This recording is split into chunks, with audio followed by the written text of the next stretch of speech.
할렐루야. 오늘도 말씀으로 주님과 동행하고 계신 여러분을 주님의 이름으로 축복합니다. 함께 보실 말씀은 다니엘 1장 2장이 되겠습니다. 다니엘은 그 이름의 뜻이 하나님은 나의 심판자라는 뜻입니다. 비록 이스라엘 백성들이 자신들의 죄로 말미암아 이방 땅으로 끌려왔지만 하나님은 그곳에서도 역사를 주관하면서 열국을 심판하시고 자기 백성 이스라엘을 마침내 다시 회복시킬 것이라는 것이 다니엘의 이름에 그런 메시지가 담겨 있는 것입니다. 바벨론의 느부갓네살 왕은 예루살렘을 함락하고 성전을 회파한 후에 성전의 기구들을 강탈하여서 바벨론으로 옮김으로써 그 바벨론의 신들이 여호와보다 월등히 우월함을 세계에 공포합니다.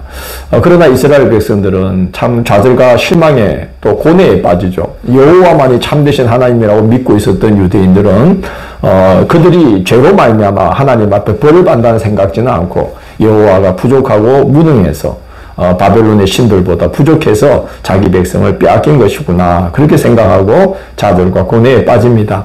이때 하나님은 다니엘을 통해서 여호와는 이방의 거짓 신들과 달리 역사를 주관하시는 통치자가 되심을 나타내면서 앞날에 있을 역사가 어떻게 전개될 것인지도 알려주십니다. 놀랍게도 바로 이런 하나님의 역사가 이방 세계의 중심부인 바벨론과 바사의 궁중에서 하나님께서 여러 기적과 권능을 행하면서 여호와가 하늘과 땅의 권세를 지니신 분임을 드러내십니다. 그리고 이렇게 다니엘이 증거하는 이런 일들이 바로 이방 땅으로 끌려온 이스라엘 백성들에게 위로와 소망이 되었던 것이죠. 1장, 2장은 다니엘이 쓰임받기 위해 준비되는 여정이 기록되어 있습니다. 첫 번째는 바벨론으로 끌려갑니다. 개인적으로도 가슴 아픈 일이지만 다니엘은 바벨론에서 하나님의 주권이 어떻게 드러나는지를 보여주도록 예비된 자이기 때문에 바벨론으로 끌려가게 되지 않았나 생각됩니다. 여호야김 왕 제3년에 끌려가는데 에스겔보다 3년 일찍 바벨론으로 끌려간 겁니다. 두 번째는 다니엘이 뜻을 정합니다. 물론 이것도 하나님께서 그런 마음을 주신 것이죠. 쓰시기 위해서. 8절을 보면 다니엘은 뜻을 정하여 라고 기록되어 있습니다. 바벨론은 이 끌려간 왕족, 귀족 중 바벨론 왕궁에서 일할 만한 자를 선발하기 위해서 용모와 지혜가 준수한 청년들 몇을 택하여 왕의 음식과 포도주를 제공하면서 3년 동안 바벨론의 학문과 여러 가지를 지혜를 교육을 시킵니다.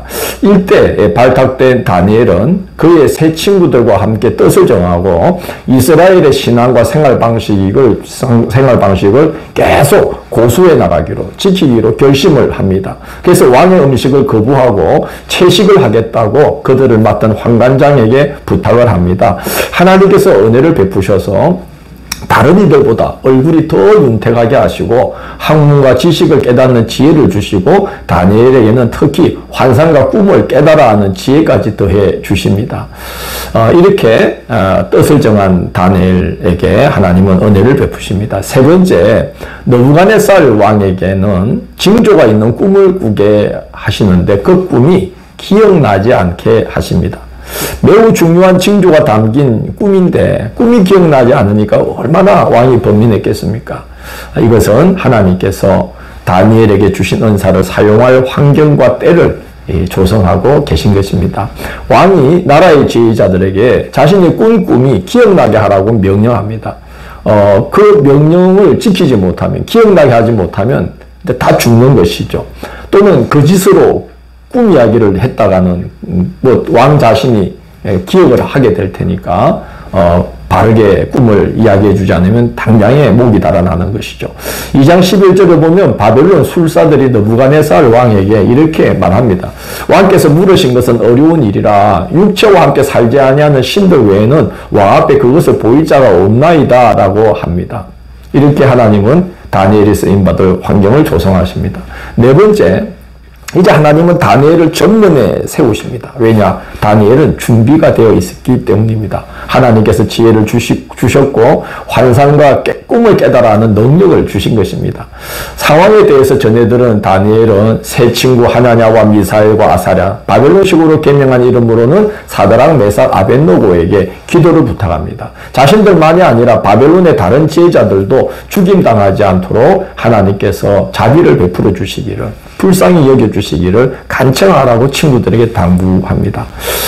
다섯 번째는 하나님께서 그 기도에 응답을 주시는 겁니다. 다니엘에게 밤에 환상으로 이 느부갓네살 왕이 무슨 꿈을 꾸었는지를 하나님이 보여주십니다. 그건 정말 하나님만이 하실 수 있는 것이죠. 2장 19절을 보면 이에 이 은밀한 것이 밤의 환상으로 다니엘에게 나타나 보임에 다니엘이 하늘에 계신 하나님을 찬송하니라 이렇게 기록되어 있습니다. 다니엘은 느부갓네살 왕에게 그 일을 알게 하신 이는 하나님이라고 하나님의 이름을 높인 후에 느부갓네살 왕의 꿈을 말해 줍니다. 이제 그 꿈은 이제 장차 있을 일을 보여준 꿈이라는 것을 이제 다니엘이 말하는데, 먼저 왕이 어떤 꿈을 꾸었는지 기억나도록 왕이 꾼 꿈을 정확하게 말해 줍니다. 한 큰 신상을 보았는데 머리는 순금, 가슴과 두 팔은 은으로 되어 있고 배와 넓적다리는 노수로 되어 있고 종아리는 쇠로 되어 있고, 그리고 그 발 얼마는 쇠요 얼마는 진흙인데 손대지 아니한 돌이 하나가 나와서 신상을 부서뜨리고 우상을 친 그 돌은 나중에 태산을 이루어서 온 세계에 가득해지는 그런 꿈입니다라고 다니엘이 왕에게 알려줍니다. 왕은 깜짝 놀랐죠. 왜냐? 자신이 꾸었지만 기억이 잘 나지 않는 꿈을 정확하게 다니엘이 일러주어서 아주 선명하게 머리에 그 꿈이 확 기억이 나게 된 것입니다. 이어서 다니엘은 그 꿈은 무엇을 말하는지를 일러주는데, 순금머리는 바벨론 제국이라는 거예요. 은으로 된 가슴과 두 팔은 메데 바사 연합으로 시작된 바사 제국을 이제 뜻하는 거로, 이제 다니엘이 뭐 바사 제국이다 정확히 말을 하진 않지만 그렇게 이제 그런 나라가 설 거다라고 말을 합니다. 노수로 된 배와 넓적다리는 그 내용을 보면 헬라 제국을 뜻하는 것 같습니다. 그리고 새와 진흙으로 이루어진 그 발은 로마 제국을 나타내지 않나 싶습니다.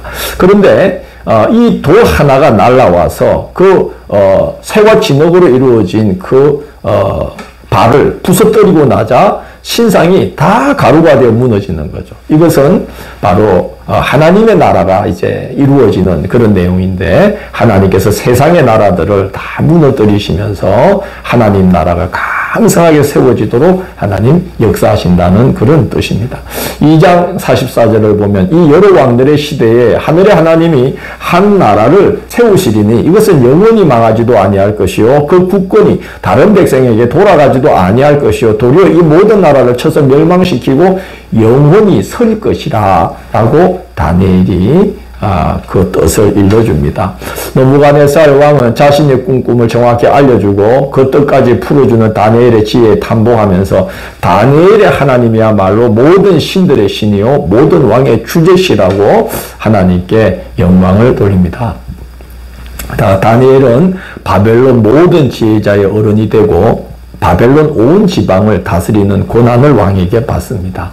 하나님을 신뢰하고 하나님을 의지하는 자는 하나님이 부재하신 것 같은 그런 상황에 처해 있어도 그를 통해서 하나님이 역사하는 것을 볼 수 있도록 하나님께서 도우시고 하나님께서 일해 주시는 것입니다. 우리도 그렇게 하나님이 안 계신 것 같은 부재하신 것 같은 그런 상황에 있더라도 우리는 하나님을 다니엘처럼 신뢰하고 마음의 뜻을 정하고 하나님을 의지하기로, 하나님의 뜻을 받들기로 굳게 마음을 정하고 이 신앙의 길을 걸어가야만 하겠습니다.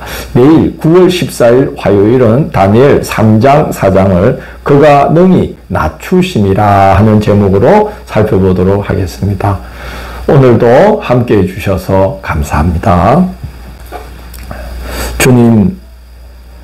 주님께서 저희들을 도우셔서 다니엘을 쓰시기 위해서 그의 마음 깊은 곳까지 찾아가셔서 그에게 선한 뜻과 결단을 주신 것처럼 저희들에게도 그와 같이 이 시대에 또 하나님께서 우리에게 또 교회 가신 그 일들을 감당할 수 있는 준비가 되도록 찾아오셔서 우리 마음을 정하게 하시고 또 꾸준히 지속적으로 그 하나님의 뜻을 받들며 하나님을 의지하고 나갈 수 있도록 인도해 주옵소서.